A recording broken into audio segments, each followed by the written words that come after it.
Sénégal, le Premier ministre Sonko rejette l'idée d'une « restructuration » de la dette. Le Premier ministre sénégalais Ousmane Sonko affirme que la dette publique du Sénégal est viable et rejette toute idée de restructuration de cette dette, comme l'a suggéré le Fonds monétaire international FMI lors de sa dernière visite en novembre et comme le préconisent certains experts au Sénégal.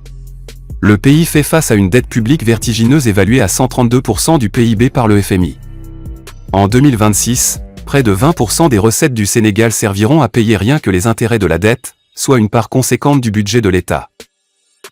Si le Premier ministre, Ousmane Sonko, reconnaît des difficultés budgétaires, une situation presque catastrophique, dit-il, alors que le pays fait face à une dette publique vertigineuse, héritée de l'administration précédente, le chef du gouvernement persiste et signe. Le Sénégal est en mesure de rembourser sans restructurer sa dette, notamment via un programme de rationalisation des dépenses et des recettes budgétaires.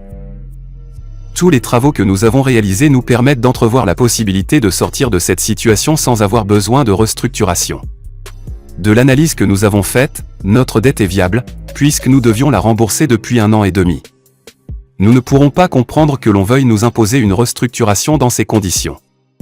Ce n'est pas une position de M. Ousmane Sonko, c'est une possibilité de le président de la République du Sénégal. Chaque partenaire en tire les conséquences qu'il voudra, mais la position officielle, c'est que l'on ne veut pas de cette restructuration. Un message clair au Fonds monétaire international. Fin octobre, les discussions avec l'institution financière n'avaient pas permis d'aboutir à un nouveau programme d'aide financière, urgent pour le Sénégal pour soulager ses finances et rétablir la confiance de ses partenaires économiques.